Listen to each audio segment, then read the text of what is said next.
Hadiza Bala Usman is somebody who I would consider to be a gentle giant. Don't let her meek and modest exterior fool you. She is a force to be reckoned with. So much such that her rise was unexpected. But this lady worked hard, and at a young age, she's already commanding some of the most powerful institutions in Nigeria. There is this popular misconception that there are no opportunities for women to excel in stewardship and public service in northern Nigeria. And women like Hadiza Bala Usman are working very hard to dispel this notion and ensure that there are always opportunities for women in public service. As one of the few women to be appointed to the Kaduna state government as chief of staff since the office was created in 1999, just one of many positions in which she has served in the All Progressive Congress. She was also the administrative secretary of the Buhari presidential campaign and was influential to his election as president.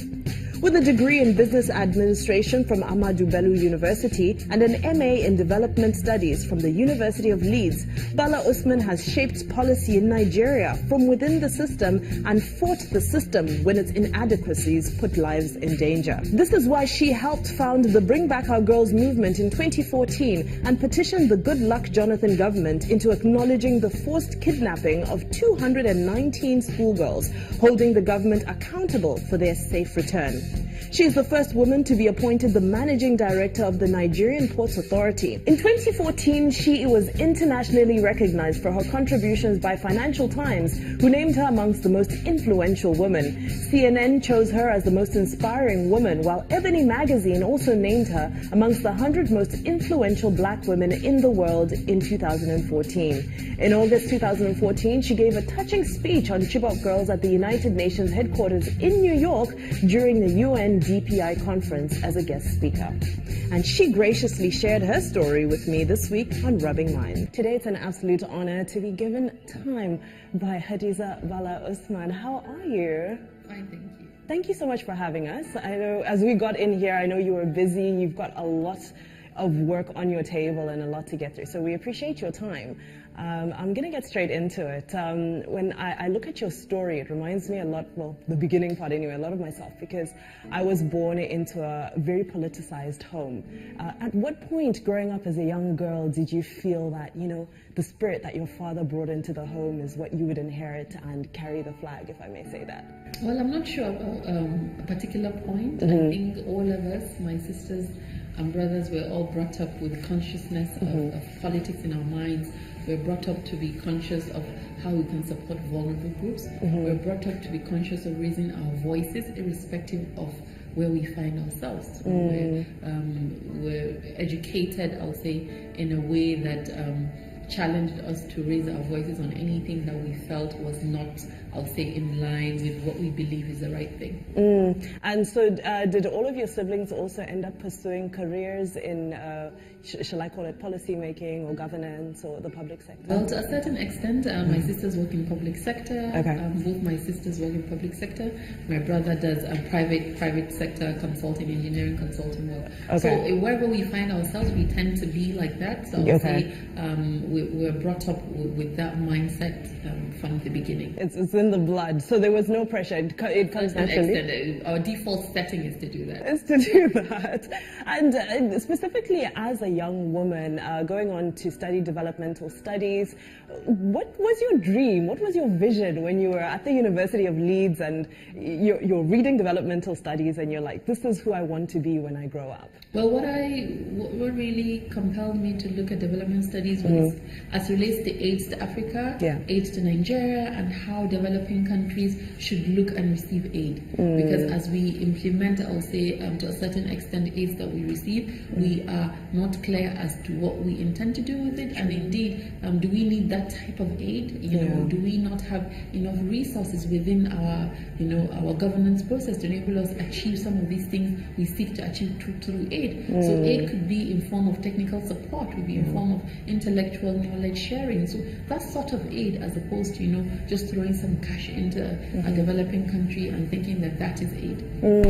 And I love that you talk about being able to identify the needs, because there was a massive need, of course, when the Boko Haram girls, if I may refer to them as that, were abducted.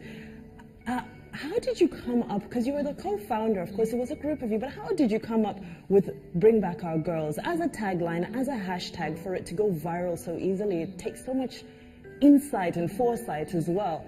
You know, this is, I'll say, my instinct to responding to young girls being abducted, my instinct to responding to girl-child education. Because I remember when the girls were abducted, you know, I felt that we need to say something. We can't just get on with our lives. And I personally, you know, could not get the idea that, you know, someone would just take kids away from their school and nobody says anything. It could happen to our children. It could be any one of us that have been abducted. So when I set out to arrange the protest and organize everything, choosing the location, choosing color red, you know, writing all the letters to the National Assembly, I just felt, you know, if we don't speak, who's going to speak? And if we keep waiting for someone else to speak, who will be that person that will start off? So I said, let's start off. I would, you know, lead. I'm going to write. I sent emails to people asking them to come and join the protest march, and it was quite gratifying to see that Nigerians cared. I think what matters was they needed someone to take the first step. True. They needed people to sort of, they needed someone to say, you know, we would not keep quiet, and everyone else was able to follow through. So I remember when I was at the Unity Fountain on the first day of the protest march, Obi Ezekwesili called me to say, oh, I'm coming for the protest. And I was like, oh, that's very nice. You know, I didn't think people would turn up, but the fact that they turned up, you know, made me realize that yes, as a people, we're not so insensitive. Yes, as a people, we have the capacity to stand up for vulnerable groups. And as I keep saying, it just needed for someone to take the first few steps and everybody just follow through. What's imperative is being able to know that, oh, as a human being, I just can't keep quiet, irrespective of where I find myself. You know, I could be advantaged today, but I should be the one to sort of speak out for a group that does not have a voice. Exactly. And, you know, the impact went far beyond Nigerian borders. I you know, vividly remember the moment I saw Michelle Obama post, you know, holding the hashtag.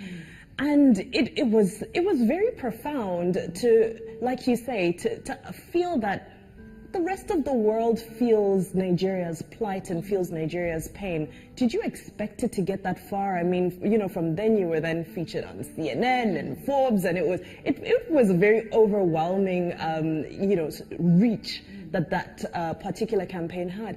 Did you really expect it to get that far? I'll say I felt like humanity, people as human beings, are concerned about the plight of girls being abducted. Anyone with a heart would feel, you know, compelled to empathize, would feel compelled to raise a voice. But I believe people needed, I'll say, a platform to sort of channel that empathy towards. And for me, what is paramount at that point, and indeed right now, is to the extent that how has our campaigning translated into the rescue of the girls? How has, you know, the hashtag, how has the advocacy, you know, translated into support from international community? So for so long as, no matter how many times you, the American First Lady was, you know, putting up the hashtag Bring Back Our Girls. So all I was asking is, okay, so does that translate into support from the United States? Yes, government.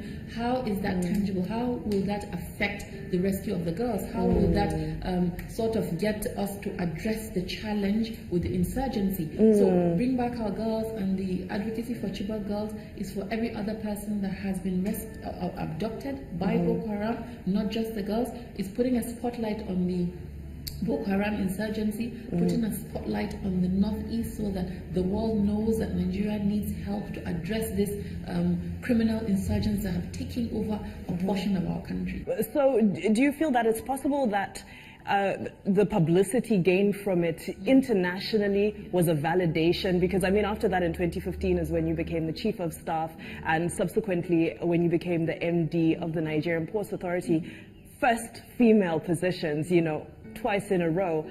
Of course, you've been working hard, but looking at our society, do you feel that maybe the men, you know, in the circles now felt that, well, we should reward her, we've recognized her? would that have happened without the limelight that the campaign, the Bring Back Our Girls campaign, had? Well, absolutely, because the Bring Back Our Girls campaign is totally different from my relationship with, for example, the governor of Kaduna State. So if you're familiar with the role of the Chief of Staff, the role of the Chief of Staff is a position that whoever, I would say the Chief Executive, domiciles confidence and trust in that person. So it must be for the governor, for example, to have trust and confidence in me, for him to know that whatever it is that I do in that position is a job that requires my daily interaction with him. So you cannot employ or engage someone to be your Chief of Staff just because they participated in a campaign. Yes. You can't pick someone to be your Chief of Staff just because they ran an international campaign. So it has to be that you've worked with that person, you believe in the capacity of that person, and that person has displayed loyalty and commitment to you that you can entrust them with that position as Chief of Staff. So Bring Back Our Girls had absolutely nothing to do with my position or appointment as Chief of Staff. And indeed, within, as also MD of Nigerian Ports Authority, just to take us back, as I said, I was in Congress for Progressive Change, CPC, in 2010. I contested elections in 2011. I was part of the CPC Renewal Committee in 2012.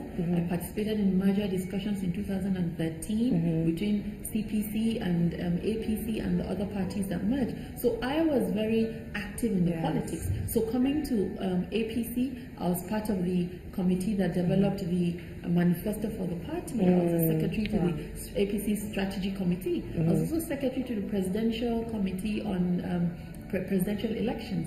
So beyond, I was like very much involved, and the part I was involved in was the technical content, or what's the content of our manifesto, what are the things that we need to communicate to the people, what is the difference between what we're offering to what at that point the incumbent had. So these are, like I'll say, totally different things. It has nothing to do with the projection of Bring Back Our Girls, has nothing to do with an advocacy.